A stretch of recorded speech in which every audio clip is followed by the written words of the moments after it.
Hi everyone, it's Karen Tamir here, and today I have a brand new tutorial for you where I altered a mixed media art journal chipboard cover using lots of products from Prima Marketing Finnabair available at Michaels. This is an art journal, and all I'm doing is altering the cover. I took the cover out of the coiled hinges so it's easier to work on both sides. It's quite easy to remove both the front and the back from the coils, and then they can lay flat so you can apply all the mediums. This mixed media cover is made out of chipboard and it's quite heavy, so it can take a lot of the heavy mediums. It has a button that you can close with an elastic strap, and all I did is I took some masking tape and just covered the elastic strap so it doesn't get ruined by any mediums.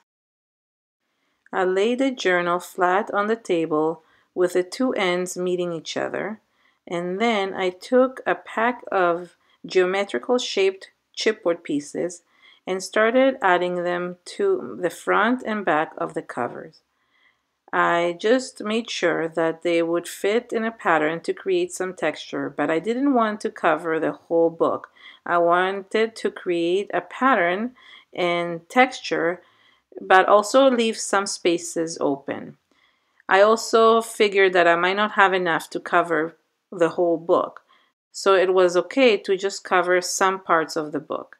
And all I did is just place them and created a geometrical pattern on both sides of the cover. I had to cut some of the pieces in half so they could fit at the edge of the pattern. I wanted to make sure that the pattern looks continuous on all sides of the journal. I ended up using the whole chipboard pack and cut the last few pieces to fit at the edges of my covers.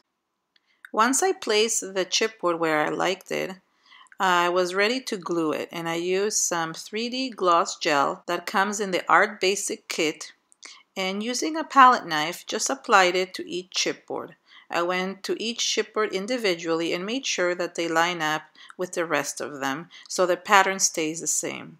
As you can see, I did not fill the whole cover. I just put it in some areas to just give it texture, and most of the corners stayed without any chipboard. Once all the pieces were glued, I just used a small paintbrush and cleaned all the excess glue that stuck out from underneath each of the chipboard pieces. This is a great technique to use in order to remove any excess glue that just stays underneath.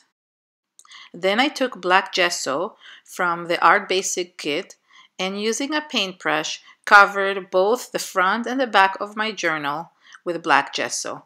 I just covered the whole thing and painted all over it to prime it and to have a base for the metallic paints. The reason why I'm covering the journal with black gesso before adding the embellishments is because I want to make sure that I am able to cover the whole background with black gesso. If I put the embellishments first, which I've done before in other projects, it's sometimes really hard to apply the gesso in between the nooks and crannies in between the embellishments. So it's much easier to have the layer of gesso in the background and then glue anything on top of it.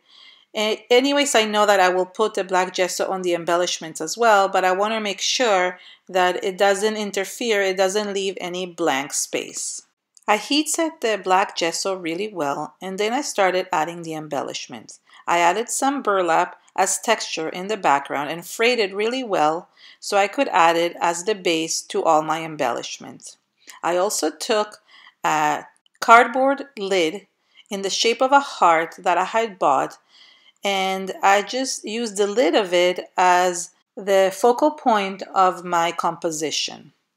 Then I took some mechanicals and some resins from Prima Marketing Finnabair available at Michaels and started embellishing around the heart. I put some of the gears inside the actual heart and some of them to embellish underneath and on the sides.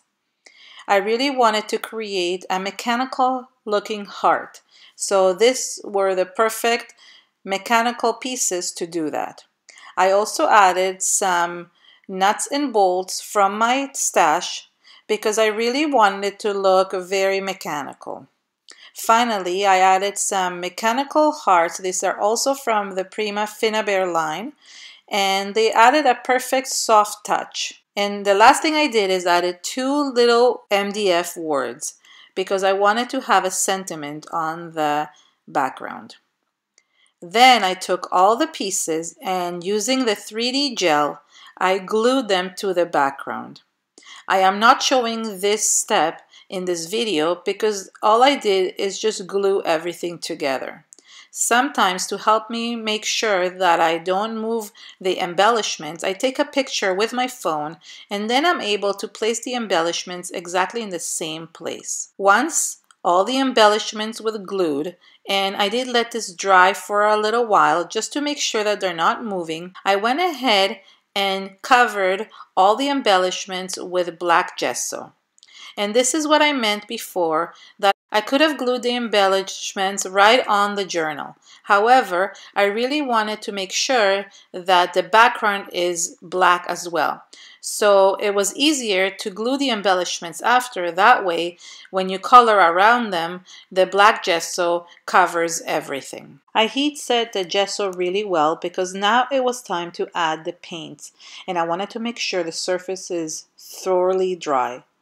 I took one of the sets from the Metallic Paints. This is the Opal Magic Mermaid set, and it comes with 3 different colors.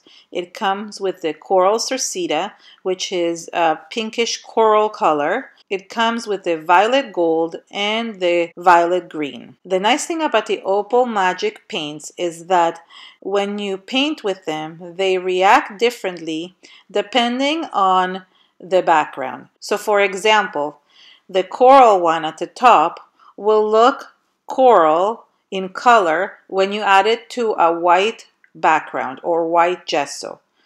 But since I'm adding it here to black gesso, it actually becomes blue. So it's really nice because you can get different effects with the Opal Magic paints. I love how the Opal Magics also interact with each other and you can blend them really nicely. The nice thing about the Metallic paints is that they're highly metallic and very shimmery. So they look beautiful when you add them on top of black gesso. All I did here is take the coral color and mix it with the violet green color to cover the background with those 2 colors and blend them. So the background would be a little bit of a bluish greenish tone combined with the purple from the violet green Opal Magic color. In the violet green example, which is the one at the bottom, the green comes up when you use a white background, but it becomes a violet color when you apply it to a black background like I'm doing right now. I continued blending all the colors until I covered the whole background. The technique I used here is a dry brush technique where I make sure that I don't have a lot of paint on my paintbrush. That way I can only create a light stroke on top of the embellishments, but the black gesso stays intact underneath and I can see those shadows. So that's what I did with the background itself. Then I took the violet gold color, which has a golden color when applied onto these embellishments, and I used the same technique of a light dry brush to be able to bring out those beautiful highlights from the embellishments. This really brought life into the project. I started applying it on all the small embellishments and it started highlighting all the beautiful textures of each one of the embellishments and separated them from the background, which was a different color and a little bit darker. So it really helped to bring some light to this project. Although I hadn't added any embellishments to the back cover of the art journal, I still needed to cover it with the same colors. So all I did is apply that dry brush technique to the background as well, using the first 2 colors I had used before, and then adding highlights with the gold. This was easy to do as there was only one texture on the background, which I had created with the chipboard. So it brought out that really nice geometrical pattern to the surface when I applied the beautiful metallic colors. And all I did is cover the whole background and then added some highlights with the violet gold opal magic paint. I love how this technique is so magical because it really changes the color depending on the background, and that's really fun to see. Finally, when everything was thoroughly dried, I took a Prima Marketing Finnabair Metallic wax in the rich copper color and just added it using my finger. All I did is created some rich copper highlights in some of the embellishments to kind of tie it all in together and create a vintage feel. I also added it to the edges of the journal to create a border around the cover. Thank you so much for watching. I hope you enjoy the process with the Opal Magic paints. I really find this medium really magical to use, and it's a great fun idea to altering any type of project.